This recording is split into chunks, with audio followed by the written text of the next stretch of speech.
నమస్కారం. Welcome to GK news 9. Shri Sitaramachandra Swamy కళ్యాణ మహోత్సవం మరియు నవరాత్రి ఉత్సవముల సందర్భంగా కరీంనగర్ జిల్లా కేంద్రంలోని భగత్ నగర్ గుట్టపైన గల ఆంజనాద్రి క్షేత్రం శ్రీ ప్రసన్నాంజనేయ స్వామి దేవస్థానంలో ఏప్రిల్ 9వ తేదీ నుండి 17వ తేదీ శ్రీరామనవమి వరకు ప్రతిరోజు సాయంత్రం 6:30 నుండి రాత్రి 8:30 వరకు బ్రహ్మశ్రీ డాక్టర్ గరేపల్లి మహేశ్వర శర్మ గారిచే శ్రీ రామాయణ ప్రవచనంలో నిర్వహిస్తున్నారు. ఈ యొక్క కార్యక్రమంలో దేవస్థాన కమిటీ సభ్యులు హనుమంతరావుతో పాటు భక్తులు అధిక సంఖ్యలో పాల్గొని ప్రవచనములు విని దైవముగ్ధులయ్యారు. హనుమాన్ చాలీసా ముక్తకంఠంతో చదివారు. దేవునికి హారతి పట్టి ఆశీర్వాదాలు తీసుకున్నారు. తదనంతరం అన్నదాన కార్యక్రమం నిర్వహించారు. మహేశ్వర శర్మ ఉదాహరణము చెప్పడానికి వచ్చిండ్రు ప్రవచనము. దాని ద్వారా భక్తులందరూ వచ్చి ప్రవచనం వింటున్నారు. చాలా బాగా సంతోషంగా ఉన్నది. ఇక్కడ మళ్ళీ ఈరోజు భోజనాలు కూడా పెట్టారు. అన్నీ ఏర్పాటు చేస్తున్నారు. అతను పేరు ఏది హనుమంతరావు. ఇవన్నీ ఏర్పాటు చేశారు కాబట్టి భక్తులందరూ చాలా సంతోషంగా వస్తున్నారు. చాలా బాగుంది. నమస్కారం. చాలామంది వస్తారు. ఇది దేవునికి భక్తి అంటే చాలా మాకు బాగా నమ్మకం కలిగింది. ఈ దేవస్థానం అంటే ఈరోజు ఏమో అనుకున్నామని చాలా చాలా బాగా భక్తి వాళ్ళు చాలామంది వస్తారు. మాకు అయ్యగారి చేత చాలా పూజలు అన్నీ మంచిగా చేస్తున్నారు. మంచిగా చాలామంది భక్తులు వస్తున్నారు.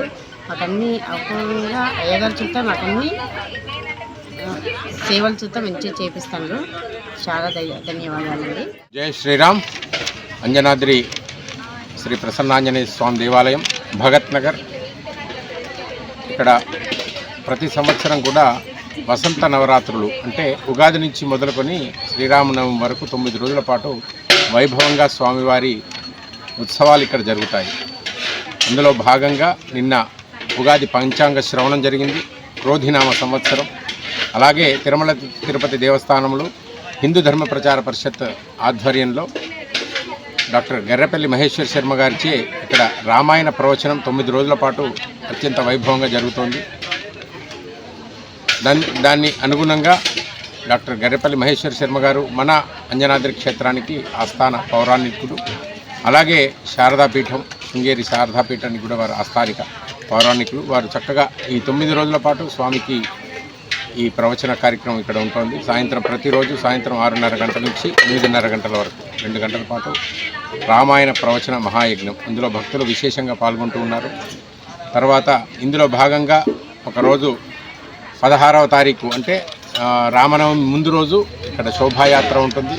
ఈ ప్రాంతం అంతా కూడా చక్కగా స్వామివారికి ఊరేగింపుగా డోలు, సన్నాయి, నృత్యాలు, ఒగ్గుడోలు, అలాగే కోలాటాలు అంతా భక్తులందరూ కూడా చక్కగా అంజనాద్రి కాలనీ వాసులు, తర్వాత ఈ ప్రాంతంలో ఉన్న భగత్ నగర్, తర్వాత రామచంద్రాపురం కాలనీ, ఈ కాలనీ వాళ్ళ అందరూ కూడా పాల్గొని స్వామివారికి గోటితోటి చేసిన తలంబ్రాలు ఇక్కడ సమర్పించబడతాయి. ఇక్కడ ముఖ్య పెద్ద విశేషం ఏమిటంటే ముత్యాల తలంబ్రాలతో పాటు గోటితో భక్తులందరూ గోటితోటి ఒలిచిన తలంబ్రాలు దాదాపు 14-15 కిలోలు. ప్రతి సంవత్సరం కూడా ఒక కిలో పెరుగుతోంది. అలా ఈ సంవత్సరం 15 కిలోలు చేయాలని భక్తులందరూ కూడా సంకల్పం చేశారు. కాబట్టి స్వామివారికి ఉత్సవానికి అందరూ కూడా సన్నద్ధమై ఉన్నాము. స్వామివారి మహోత్సవం ఇది రామ మహోత్సవం, సీతారామ కళ్యాణం అంటే ఒక అద్భుతం. ప్రపంచమంతా కూడా వేడుక చేసుకునే ఈ ఉత్సవంలో మన వంతుకు మన అంజనాద్రి క్షేత్రం కూడా పాలు పంచుకుంటున్నందుకు చాలా సంతోషంగా ఉంది. అందరూ రండి, స్వామివారి కార్యక్రమాల్లో పాల్గొనండి. అందరూ కూడా చక్కగా అందరూ కూడా ఆహ్వానం తెలియజేస్తున్నాం. జై శ్రీరామ్. జై జై శ్రీరామ్. ఎవరి పిల్లలయ్యా? వాల్మీకి మహర్షి శిష్యులమని చెప్పండి. అలా పెంచాడు ఆయన. చక్కగా గానం చేయండి.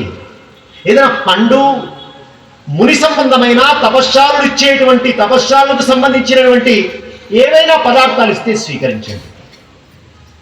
అలా అని చెప్పి పిల్లవాళ్ళు కదా గానం చేస్తూ ఉంటే మరి దప్పిక ఆహారం, కాబట్టి హాయిగా పండ్లు స్వీకరించండి నాయన అని చెప్పి ఆ రకంగా వాల్మీకి మహర్షి వెంట పెట్టుకొని యజ్ఞానికి తీసుకొని వెళ్ళి ఆ అయోధ్య పట్టణంలో ఎక్కడ కూడళ్ళు దొరికితే, ఎక్కడ సముదాయం కనబడితే, ప్రజా సముదాయం కనబడితే అక్కడ రామకథ గానం చేయిస్తూ ఉన్నాడు కుశలవులతో. మొత్తం అయోధ్య అంతా కూడా ఒకవైపు రామచంద్రమూర్తి వారి చేత అశ్వమేధ యాగం కొనసాగుతూ ఉంటే మొత్తం అయోధ్య అంతా కూడా రామనామ సంకీర్తనతో మారుమ్రోగుతున్నది ఆ వేళ. ఎవరు చెబుతున్నది? రాముడి యొక్క అంశనే కదా. రాముడే రామకథ చెబుతూ ఉంటే ఇక ఆ కథ ఎంత సజీవంగా, ఎంత మధురంగా ఉంటుంది. అలా రామకథ వింటూ ఆ ప్రజలంతా కూడా చిట్ట చివరికి ఎక్కడ దాకా వెళ్ళింది వార్త అంటే రాముల వారి దాకా వెళ్ళింది. తన కథ ఇంత మధురంగా రాయడం ఏమిటి, ఇంత గానం చేయడం ఏమిటి, ఎవరయ్యా అబ్బాయి పిలవండి అయ్యా. అయోధ్య దర్బార్, ముని మండలం, సమస్తమైనటువంటి సర్వజనం రామచంద్రమూర్తి వారు సింహాసనంలో కూర్చొని ఉన్నారు.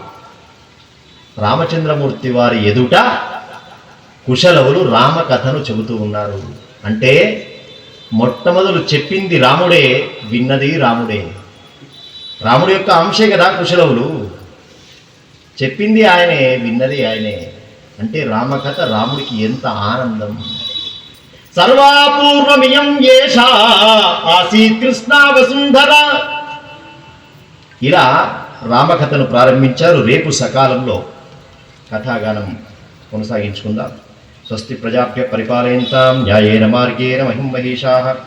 గోబ్రాహ్మణేభ్యః శుభమస్తు నిత్యం. లోకాః సమస్తాః సుఖినో భవంతు. Hi, this is Neha Shetty. Please subscribe to GK News. Hi everybody, subscribe to GK News.